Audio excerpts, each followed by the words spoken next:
أهلا أهلا، شايفين الفطيرة الحلوة دي؟ اتعملت بمكونات موجودة عندنا في كل بيت. يلا نبتدي ونشوف الفطيرة الحلوة دي ومش هنشتريها من بره تاني. ونقول بسم الله ونصلي على سيدنا محمد. وقبل ما نبتدي، اللي لسه ما يعرفنيش، أنا مطبخ ست هانم، لايك وشير وسبسكرايب عشان يوصلكم كل جديد. ويلا نبدأ ونقول بسم الله ونصلي على سيدنا محمد. كل ورقة جلاش بتعمل صينية واحدة، يعني ورقتين الجلاش هيعملوا لنا صينيتين كبار زي ما انتوا شايفين. سهلة وبسيطة جدا جدا جدا. في البداية أنا معايا صينية، أي نوع بقى، ألمونيوم، أي حاجة عندك خلاص، ودهنيها زيت كويس قوي حتى من الجوانب وكل حاجة. وهات ورقة جلاش وتعالي نعمل الصينية الحلوة دي. ورقتين ورقتين من الجلاش أو ورقة واحدة. طيب أنا معايا هنا الخليط اللي أنا هعمله ده، اضمن لك اللي هي بتورق الجلاش زي ما انت شفتي في بداية الفيديو. طيب احط على الصينية كوباية كبيرة من الزبادي. وانا هنا صينيتين فهحط كوبايتين زبادي كبار. هحط نص كوباية سمنة وربع كوباية زيت، وهبتدي اقلب كويس قوي قوي قوي. وهحط نص كوباية لبن. خلاص. وبقى عندي الخليط السائل ده. طب لو انا عامله واحده بس، هحط كوبايتين زبادي اللي هي زبدايه كبار. لو ما فيش زبادي كبيره هاتي كوبايتين صغيرين. وهتحطي ربع سمنه، واقل حاجه بسيطه زيت. وقلبي وحطي كمان اللبن بتاعك ربع كوبايه لبن. يعني انت هتقسمي المقادير. انا بعملها على 2، انت هتقسميها على ايه؟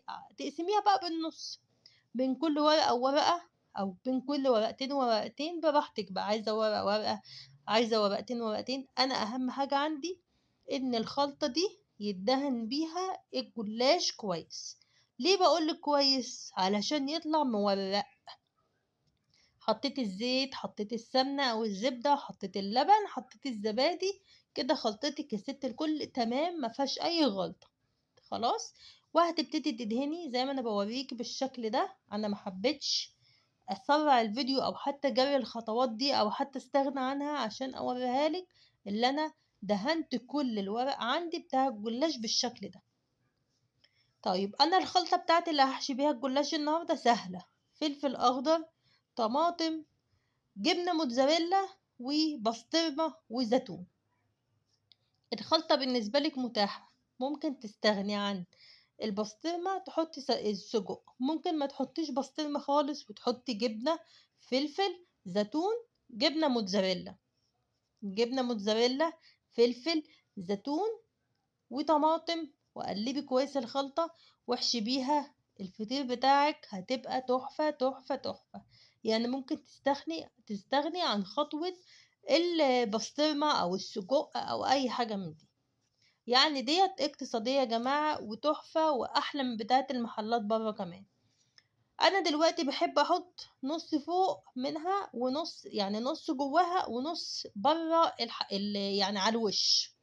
طيب حطيت، مليت الصينية كده الحشوة زي ما انتوا شايفين.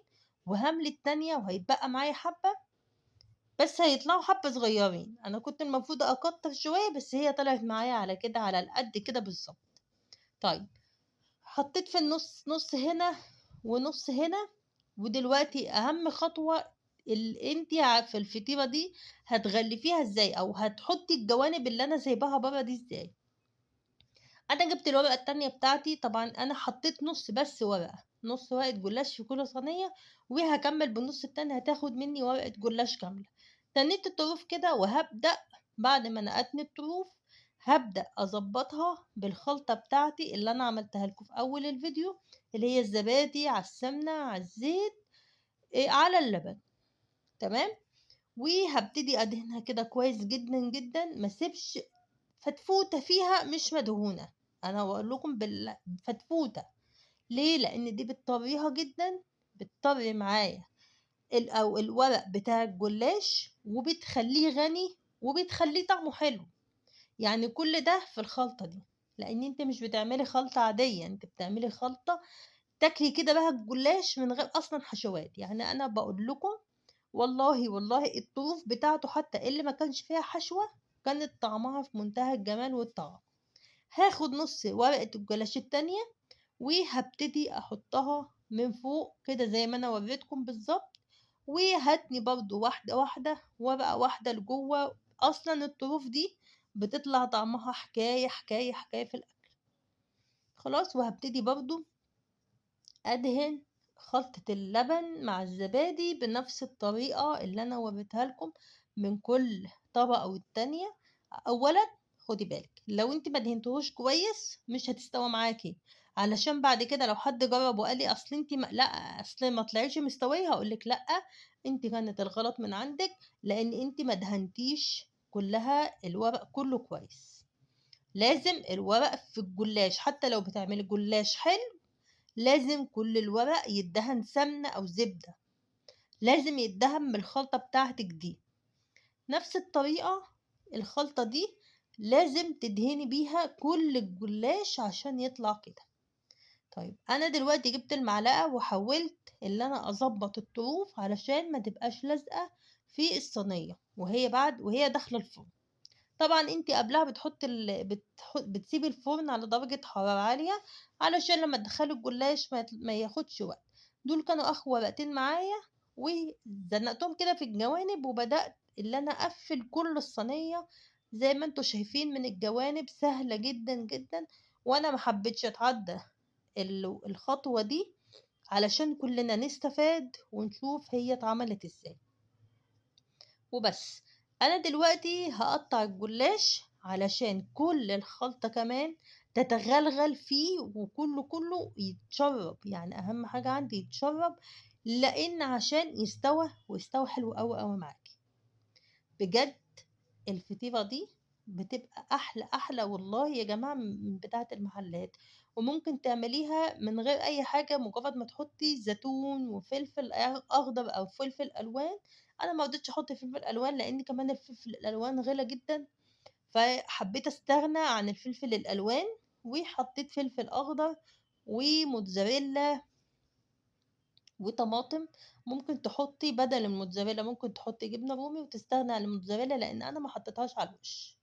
وبدأت كده اقطع زي ما انتوا شايفين، وهحط الخلطة بتاعتي على الوش. واحدة حطيتها على الوش والتانية حاولت احط عليها حاجة، فكرت قلت خلاص احط عليها زيتون.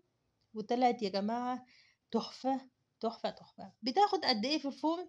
بتاخد حدود من نص لتلات ارباع ساعة عشان تبقى مقرمشة. لو سبت اكتر من كده بس تبقى اهم حاجة تتابعيها وتسيبيها لحد ما تبقى مقرمشة وتبقى طعمها حلو. طبعا انا دخلتها الفرن قبت كده، يعني طلعت كده وقبت بقى، عارفين كانت فظيعة. حطيت شوية كده من الخلطة بتاعتي على الوش هنا في واحدة، والتانية قلت احط عليها ايه ما كانش عندي حاجة. حطيت عليها باقي الزيتون وطلعت تحفة، لان كمان الزيتون كان يومها بقى كان طعمه حلو.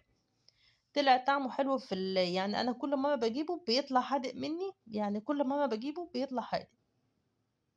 المرة دي بقى طلع حلو جدا، فحطيت على الوش كده زيتون ودخلتهم الفرن.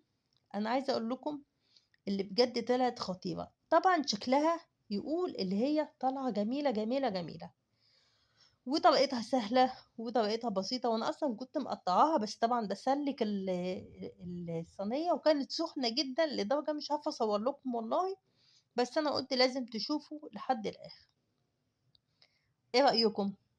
هي كده خلصت، وطبعا طالعة سخنة جدا جدا. عايزة بقى تحطي موتزاريلا تحبيشك بقى براحتك خالص خالص. لو عجبكم الفيديو بقى وعجبتكم الطريقة، لايك وشير وسبسكرايب. وشوفوا بقى الحتة اللي جاية دي هوريهولكم مورق جدا. بصوا الشكل، بصوا الطعامة، شايفين عامل ازاي؟ طبعا شكله يقول يعني. ولو عجبكم الفيديو وعجبتكم الطريقة، لايك وشير وسبسكرايب عشان يوصل لكم كل جديد مع مطبخ ست هاني. بالهنا، ويلا جربوا. مع السلامة.